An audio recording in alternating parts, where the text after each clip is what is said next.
Looking for an electrician?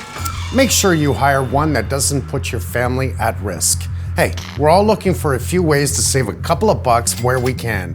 But if you want to save money by hiring an unlicensed electrician, you could be in for a world of trouble.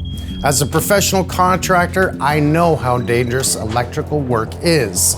And with an unlicensed electrician, you have no guarantee that the work will be done safely. You're literally putting your home and your family at risk. If you need electrical work done, take a few simple steps to protect yourself. The main thing to remember is only hire a licensed electrical contractor, or LEC, with an ESA license number. An LEC has the expertise, equipment, and training to do the job safely.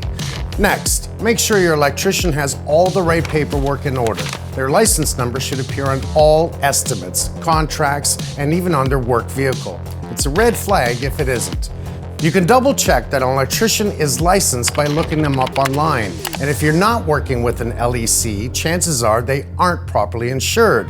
That means you are on the hook if something goes wrong on the job. Finally, make sure the LEC files a permit with the Electrical Safety Authority before any work begins. An electrical permit is required by law. Once the work is complete, ask the LEC for an ESA certificate of acceptance.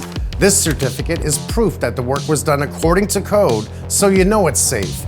Your home and family are too important to risk over a few dollars, so don't take chances with who you hire.